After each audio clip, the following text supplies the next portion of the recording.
Okay, in this video we're going to introduce the binomial theorem. Before we talk about the binomial theorem, let's talk about what a binomial is. Well, a binomial is an algebraic expression that has got a sum of two terms. Okay, is an algebraic expression that involves two terms, a sum of two terms. So 2x plus 1 is an example of a binomial, say 4a plus 9b is another example, and x squared minus y, or 1 over y. So these are examples of binomials. Now, in this lesson, we are going to look at a theory of how to work out the expansion of a plus b or any other binomial to high powers. Okay, so the binomial theorem enables us to expand a plus b to the power n without having to do repeated multiplications. So we're going to start with a case where this power here is a positive integer. So the case where n is a positive integer. So so just for demonstration, for instance, a plus b squared, okay, this we can work out as a plus b plus a times a plus b. So a times a is going to give us a squared, then a times b is going to give us ab, then b times a is going to give us ab again, then b times b is going to give us b squared, and then these two terms are like terms, so we can add them. So this thing is going to give us a squared plus 2ab plus b squared. Okay, so that's the case when n is equals to 2. Now I'm just going to list a few others, and then from them we're going to make some observations. Okay, so we're going to start with a plus b to the power 0. So a plus b to the power 0 is actually going to be 1. Then a plus b to the power 1 is going to give us back a plus b. Then a plus b to the power 2, we just worked it out, is going to be a squared plus 2ab plus b squared. Then a plus b to the power 3, so it's going to work it out for you. It's going to be a cubed plus 3a squared b plus 3a b squared plus b cubed. So from these, what we would like to do is to work out a general formula of what a plus b to the power n is going to be where n can be a positive integer. Using what we have here, we're going to make some observations and then make some deductions that are going to enable us to develop this formula here. Okay, so let's say we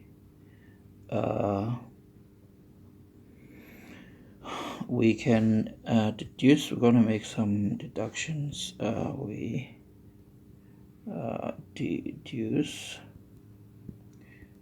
that the expansion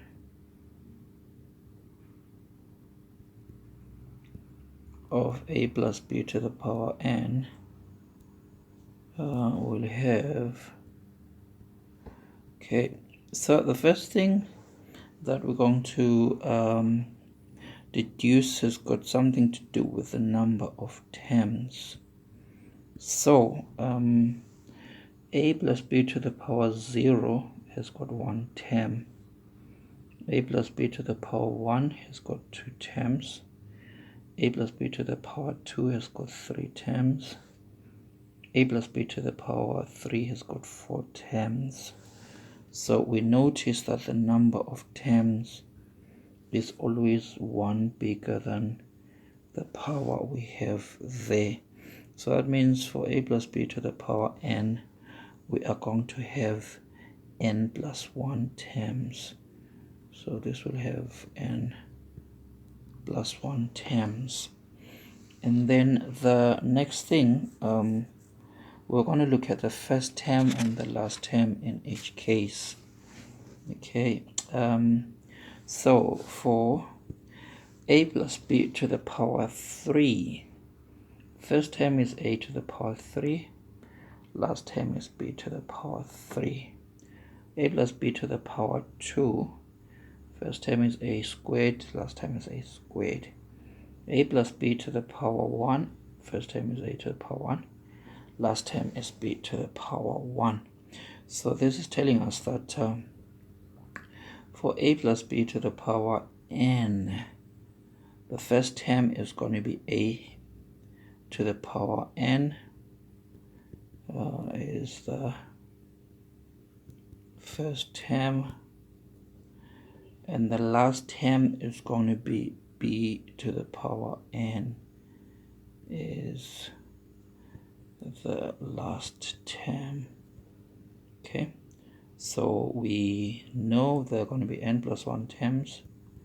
We know the first term, we know the last term. Then we're now going to look at the powers of a through consecutive terms. Let's take a to the power a plus b to the power 3, for instance. Power of a is 3 here, 2 here, 1 here.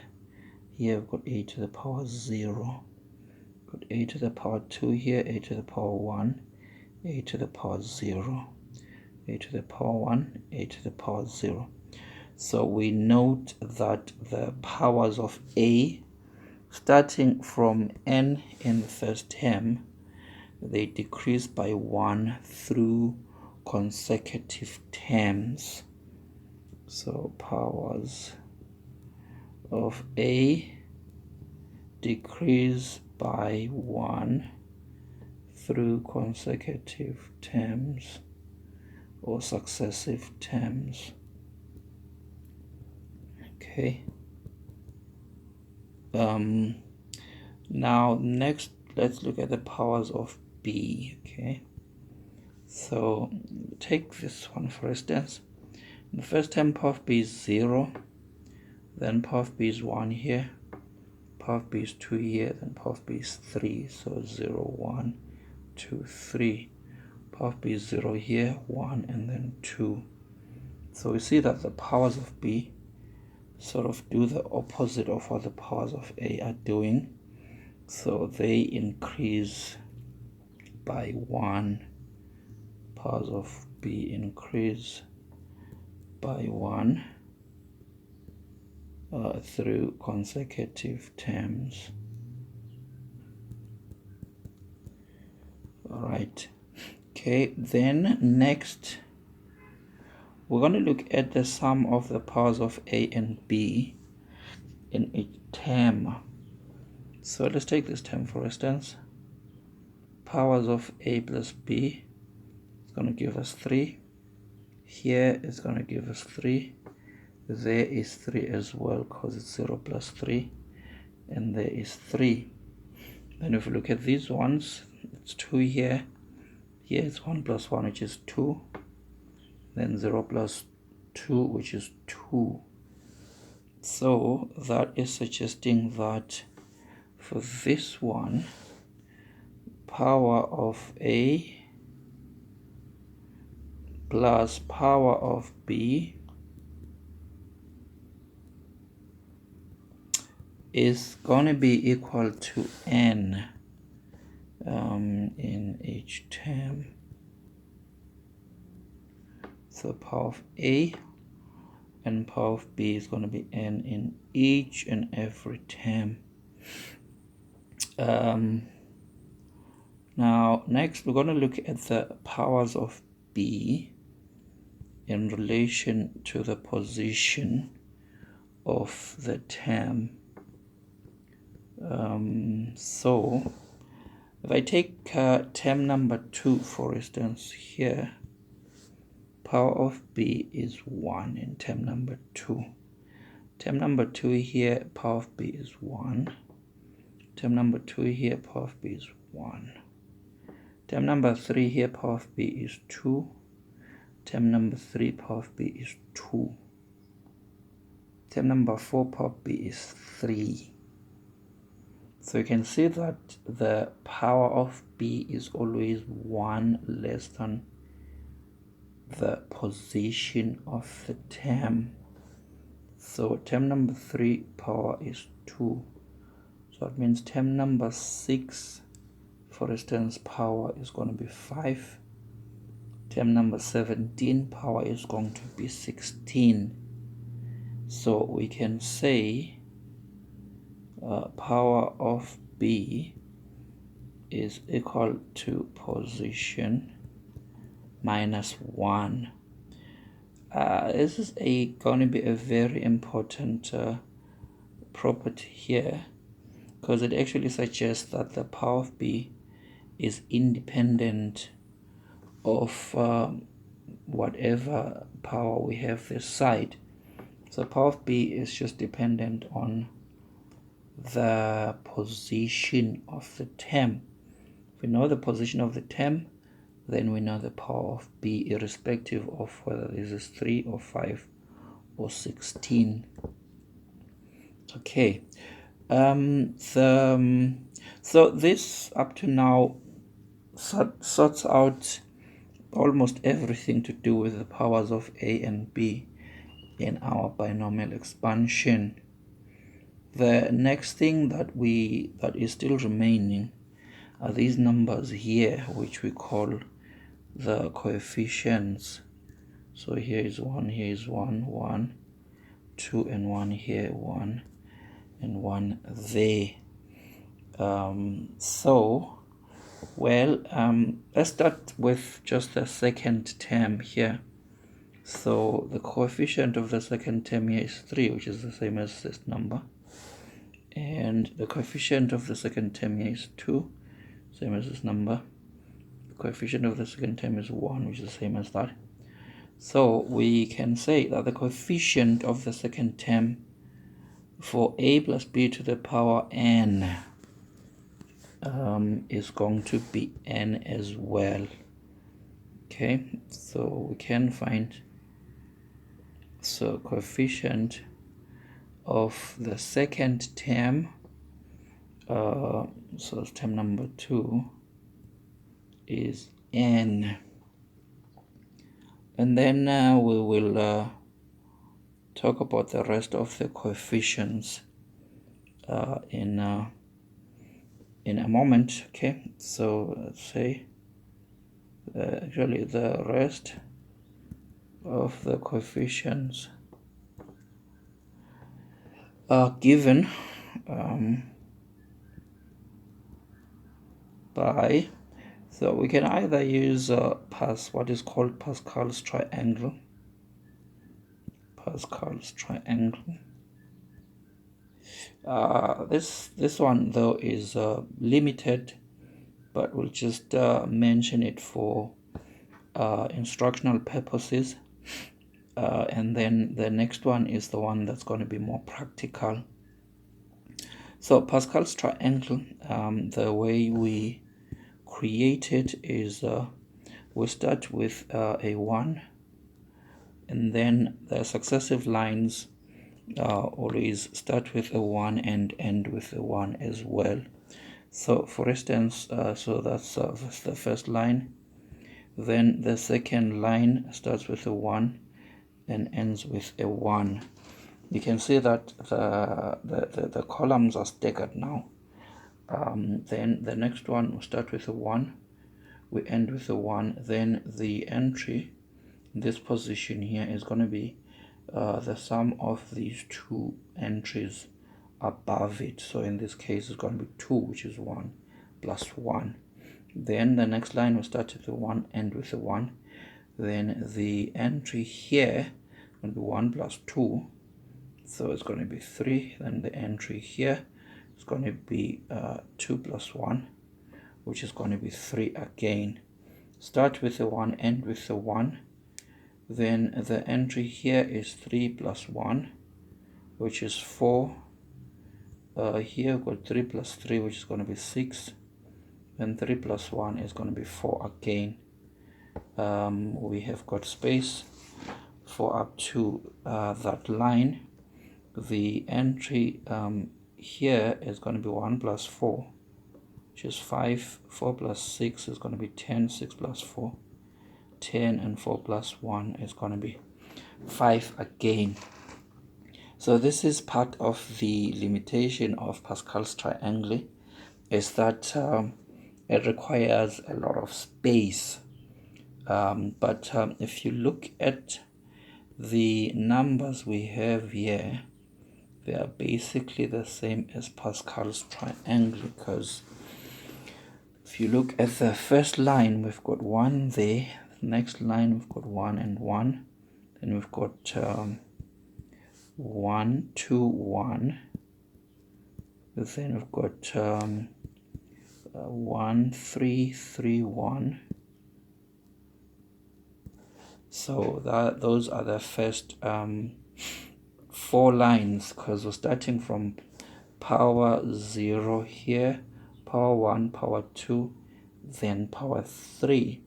Then for power 4, it would be given by the coefficients would be given by those numbers. For power 5, those numbers. But you can see that in order to generate any line, we need all the lines before. So that's the problem with this one. While it's easy to construct, it's going to be very cumbersome if we have got to do like power 10. Then we're going to need a lot of space. The other method that we use for the coefficients is what is called combinations. Okay.